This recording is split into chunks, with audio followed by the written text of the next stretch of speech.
Okay, it's 3 in the morning and CBC News has projected that the Liberals will form the next government, but we don't know if it's a minority or a majority. Here's what went down on election night. The first wave of East Coast votes came with the polls closing at 7:30 p.m. The Liberals and Conservatives both started gaining more seats than they had previously. Things were not so good for the NDP. Down 12 percentage points, and that tells you they are not performing well in Atlantic Canada. By 9:30 p.m, polls had closed everywhere except BC and Yukon. And 40 minutes later, CBC News projected that the Liberals would form the next government. Canada's next government will be a Liberal government.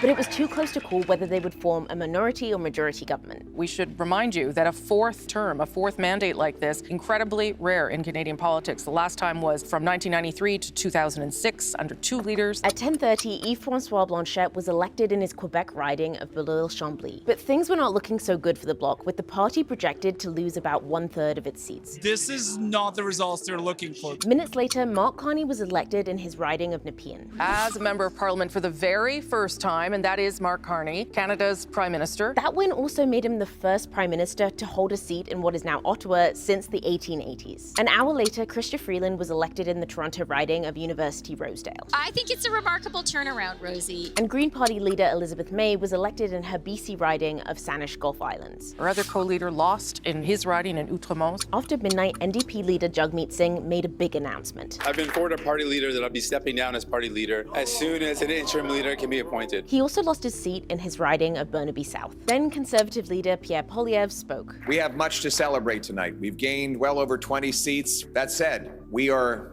cognizant of the fact that we didn't quite get over the finish line yet. So I would like to congratulate Prime Minister Carney on leading this minority government. Later in the morning, he lost his seat. Then Mark Carney, the Prime Minister, addressed his supporters. Millions of our fellow citizens preferred a different outcome. And my message to every Canadian is this: no matter where you live, no matter what language you speak, no matter how you voted, I will always do my best to represent everyone who calls Canada home.